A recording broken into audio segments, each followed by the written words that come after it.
अहमद अदनान तारिक ये मुल्कचंद की लोक कहानी है। इस वक्त वहाँ छोटे छोटे रीछनुमा जानवर नहीं पाए जाते थे, जिनका रंग सियाह और सफ़ेद मिला जला होता है।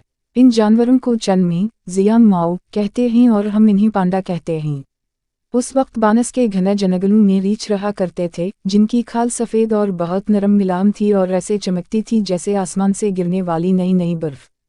चनमी इन रीछों को बाई जियांग कहते थे, जिसका मतलब था सफ़ेद रीछ। इस जंगल के करीब किसी गांव के एक छोटे से घर में एक किसान अपनी बीवी के साथ रहता था। उसकी एक नन्ही मोहनी सी बेटी चुनमन थी। गर्मियों में एक दिन चुनमन अकेली जंगल के बाहर खेल रही थी। दरख्तों की छांव में ऐसी ठंडक थी जैसे बहते हुए झरने का पानी, और सब्जे पर जगह जगह गेंदे के जरूरत फूल लहरा रहे थे। इसने सोचा, ये सुनहरे फूल जंगल में थोड़ा सा अंदर ही तो उगे हुए हैं, चंद लम्हों में ही मैं थोड़े से फूल तोड़ लूंगी। वो जंगल के अंदर फूलों को तोड़ने गई। जब इसने फूल तोड़ लिए तो वो ये देखकर हैरान रह गई, हर तरफ एक जैसी पगडंडियां थीं। उसे बिल्कुल अंदाज़ा नहीं हो रहा था कि कौन सी पगडंडी इसके घर की तरफ जाती है। वो अभी कुछ सोच ही रही थी कि उसे पत्तों में सरसराहट सुनाई दी। उसे एक मासूम सा जानवर नजर आया जिसके 2 बड़े कान थे। ये जंगल में पाया जाने वाला नन्हा हरन था। चुनमन को देखकर वो डर गया और दरख्तों के बीच भाग निकला। चुनमन भी उसके पीछे भागी कि शायद ये उसे घर की तरफ ले जाए, लेकिन वो जल्द ही उसकी नज़रों से ओझल हो गया। अब तो चुनमन बिल्कुल ही रास्ता भूल गई। अब उसे डर भी लगने लगा। उसी वक्त उसे ऐसी आवाज़ें आईं जैसे कोई दर्द से करा रहा हो। वो आवाज़ की तरफ गई ताकि जो भी तकलीफ में हो उसकी मदद कर सके। करीब ही कांटों वाली एक झाड़ी में कोई नन्हा रीछ का बच्चा थोड़े थोड़े वक्फे से अपने अगले पैर के पंजे को हिलाता और मुंह से सुहलाता। वो नन्हा रीछ बिल्कुल सफ़ेद था। वो तकलीफ से करा रहा था। उसके पंजे के तलुए में एक कांटा चबा हुआ था। चुनमन ने बहुत एहतियात से कांटा निकाल दिया। नन्हा रीछ उसके हाथों पर प्यार से अपना चेहरा मास करने लगा। चुनमन ने भी हाथों से उसके सर पर प्यार किया। उसी लम्हे एक बहुत बड़ी सफ़ेद मादा रीछ गराती हुई तेजी से दरख्तों से निकली, लेकिन जब उसने देखा कि उसका बच्चा एक नन्ही बच्ची के साथ खेल रहा है तो उसका गुस्सा झाग की तरह बैठ गया। इसने अपनी थोथनी से पहले अपने बच्चे को और फिर चुनमन को प्यार किया, जैसे वो भी इसकी बच्ची हो। वो सफ़ेद मादा रीछ इतनी अच्छी थी कि चुनमन को इससे ज़रा भी डर नहीं लग रहा था। वो आगे बढ़ी और इसने मादा रीछ के गले में अपनी बाहें डाल दी और ठंडी सांस भरकर बोली, काश तुम मुझे मेरे घर का रास्ता बता सकती। अचानक सफ़ेद मादा रीछ उठी और चल पड़ी। इसने चुनमन और नन्हे रीछ को इशारा किया कि वो इसके पीछे आए। जल्द ही चुनमन ने देखा कि वो इसे रास्ता दिखाते हुए जंगल से बाहर ले गई। इसका घर वहाँ से नज़दीक ही था। चुनमन इस दिन के बाद अक्सर जंगल में जाने लगी।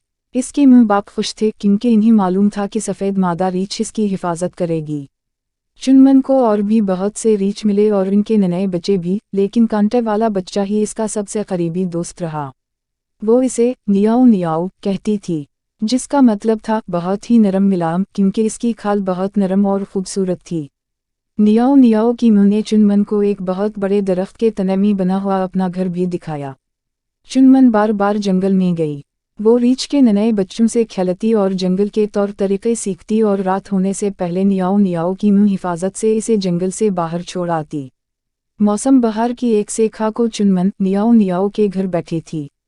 वो रीछ के नन्हे बच्चों को खेलता हुआ देख रही थी। अचानक इसे ऐसा लगा जैसे कोई खूंखार जानवर बानस के दरख्तों में छुपा बैठा है। फिर इसे एक सुर्ख आंखों वाला चेहरा नजर आया। पीले रंग के लंबे लंबे दांतों वाला खौफनाक चीता, जिसके छोटे छोटे कान मुड़े हुए थे और इसकी खाल पर धब्बे थे। चुनमन उठकर चलाने लगी। वो रीछ के नन्हे बच्चों को खबरदार कर रही थी, लेकिन तब तक इसे देर हो चुकी थी। नोकीले दांतों और तेजी से हिलती दुम वाला भूखा चीता नियाओ नियाओ पर पल पड़ा था। चुनमन के दिल में नियाओ नियाओ के लिए इतनी मोहब्बत थी कि वो डरी नहीं। इसने एक बड़ा पत्थर उठाया और जोर से चीते को दे मारा। वहशी जानवर ने गुस्से से अपना शिकार छोड़ दिया और गिराता हुआ चुनमन पर पल पड़ा। इतनी देर में सफ़ेद मादा रीछ भी बिजली की सी तेजी से वहां पहुंच गई। चीता इसके गुस्से को देखकर मैदान छोड़कर भागा, लेकिन भागते हुए इसने अपने नोकीले पंजों से चुनमन पर वार किया और इसे जमीन पर गिरा दिया। नियाओ नियाओ की मुँह भागती हुई चुनमन के पास आई और इसे प्यार से चाटने लगी और कोशिश करती रही कि वो उठ जाए, लेकिन चुनमन के जिस्म में कोई हरकत ना हुई क्योंकि इसने अपनी जान देकर नियाओ नियाओ की जिंदगी बचा ली थी।